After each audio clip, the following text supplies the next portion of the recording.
మనందరం శృంగేరికి వచ్చాము. ఇప్పుడు చిన్న వీడియో తీస్తున్నాను. ఇందులో ఒక్కొక్క దేవాలయం తాలూకా శిఖరాలు కనపడుతూ ఉంటాయి. అంటే అన్ని దేవాలయాలు శిఖరాలు చూస్తే దర్శనం చేసుకున్న పుణ్యమే. ఇక్కడికి రాలేని వాళ్ళు ఈ వీడియో చూసిన వాళ్ళకి అందరికీ శృంగేరి వచ్చి శారదాంబనే ఇక్కడ ఉన్నటువంటి మొత్తం ఆలయాలన్నీ చూసిన ఫలితం ఈ శిఖర దర్శనం చేసుకుంటే కలుగుతుందని పురాణ వాక్యం. ఏ ఆలయానికైనా గుడి మూసేసి ఉంది అంటే శిఖర దర్శనం చేసుకుంటే ఆ ఆలయంలో దర్శనం చేసుకున్న ఫలితం వస్తుంది అని పురాణ వచనం, శాస్త్రవచనం. ఇదిగో మొట్టమొదటగా ఆ పక్కనే గోపురం, మహాద్వారం, రాజగోపురం. ఇది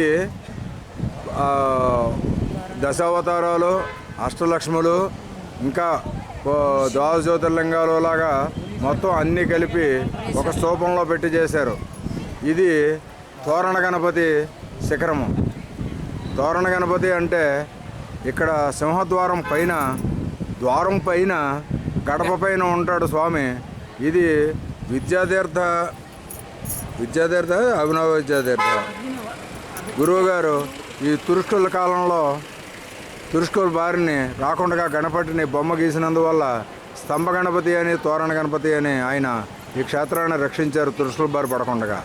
ఇక ఈ శిఖరం శంకరాచార్యుల వారి గుడి, శంకరాచార్యుల వారి మందిరం. ఇంకా ఆ మధ్యలో ఈ మూడింటిలోనూ మధ్యలో కనపడేది ఆ ఎత్తుగా ఉన్నది విద్యాశంకర అధిష్టానం. దాన్ని విద్యాశంకర టెంపుల్ అని అంటారు. విద్యాశంకర అధిష్టానం. అందులో ఎవరు కూడా అధిష్టానం చేయకుండా, ఆయన శరీరం కూడా దొరకకుండా ఆయన శివలింగ రూపంలోనే దర్శనం ఉంటుంది అక్కడ. మిగతా అధిష్టానాలకి ఆయన యొక్క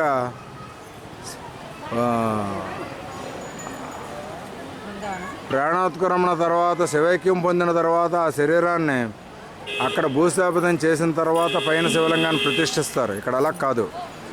ఆయన స్వయంగా ఇంకా బాడీ కనపడకుండా ఆయన శివలింగ రూపంలోకి మారిపోయారు కాబట్టి దాన్ని శంకరనారాయణ గుడిగా పిలువబడేదాన్ని విద్యాశంకర టెంపుల్ కింద మార్చారు పేరు దాన్ని. ఇంకా ఇది ముఖ్యమైన గుడి శారదాంబ గుడి. ఈ శారదాంబ గుడి యొక్క శిఖరం ఇది. ఇక్కడ ప్రధానంగా చూడవలసినటువంటి గుడి క్షేత్రం దర్శనాలు. జై